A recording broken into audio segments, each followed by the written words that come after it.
प्रभु यीशु मसीह के मधुर और मीठे नाम में आज दिनांक 28 जनवरी दिन मंगलवार को आप सब श्रोताओं का हम स्वागत करते हैं। आज के दिन के लिए जो वचन है वो लिया गया है पहला यूहन्ना की पत्री उसका 4 अध्याय 15 पद। जो कोई यह बात मान लेता कि यीशु परमेश्वर का पुत्र, परमेश्वर उसमें बना रहता और वह परमेश्वर में। प्रियो, मसीही जीवन में स्वीकार करना या अंगीकार करने को बेहद महत्वपूर्ण माना गया है। मत्ती 24:13 में यीशु मसीह ने कहा कि परंतु जो अंत तक धीरज धरेगा उसका उद्धार होगा।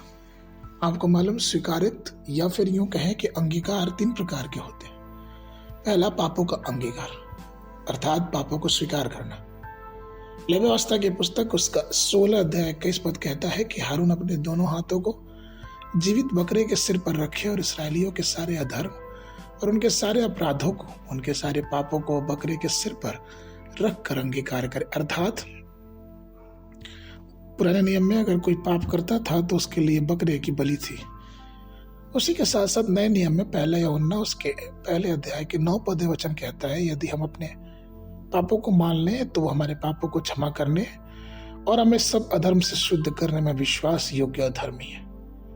नीति वचन 28:13 कहता है कि जो अपने पापों को छिपाता उसका कल्याण नहीं होता, परंतु जो उन्हें मान लेता और उन्हें छोड़ देता उस पर दया की जाएगी। कुछ लोग ऐसे भी हैं जो उद्धार पाने के बाद भी बार बार उसी पाप में पड़ जाते हैं और उन्हें शांति नहीं मिल पाती है, क्योंकि वास्तविकता में वो उस पाप को नहीं छोड़ पाते। दूसरे प्रकार की अंगीकार या फिर स्वीकारोक्त इस प्रकार से है कि जब हम विश्वास का अंगीकार करते, अर्थात जिस विश्वास में हम प्रभु यीशु मसीह को परमेश्वर मानते हैं और ये मानते हैं कि उसका बलिदान हमारे लिए एक उद्धार है, उस विश्वास का अंगीकार करना भी एक मसीही जीवन में बहुत महत्वपूर्ण बात होती है। जिस प्रकार से अय्यूब ने अंगीकार किया, क्योंकि मैं जानता हूं कि मेरा उद्धारकर्ता जीवित है और वह पृथ्वी पर अंत में खड़ा होगा। रोमियो की पुस्तक उसके 10:10 में पौलुस भी कहते हैं इस बात को, क्योंकि मन से धार्मिकता के लिए विश्वास किया जाता है और मुंह से उद्धार के लिए अंगीकार किया जाता है। तीसरे प्रकार की अंगीकारिता कि हम ये अंगीकार करें कि प्रभु यीशु मसीह हमारा ही प्रभु है, जिस प्रकार से पतरस ने किया। तो प्रियो, अगर हम अपने अंगीकार में बने रहें या फिर हम यूं कहें कि अगर हम अपने स्वीकार की हुई बातों में बने रहें, तो परमेश्वर जो हमारा उद्धार करता है हमें और भी आगे बढ़ाता है और हमें अपने साथ बनाए रखता है। इसलिए आइए हम अपने अंगीकार के कार्यों में बने रहें, जिससे परमेश्वर की महिमा हमारे जीवनों से होती रहे।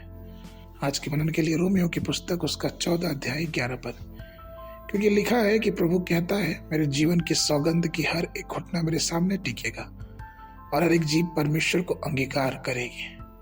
बाइबल अध्ययन के लिए सुबह के समय निर्गमन की पुस्तक उसका 19 और 20 अध्याय, शाम के समय मत्ती उसका 18 अध्याय 21 पद से लेकर 35 पद तक। परमेश्वर आप सबको आशीष देवे।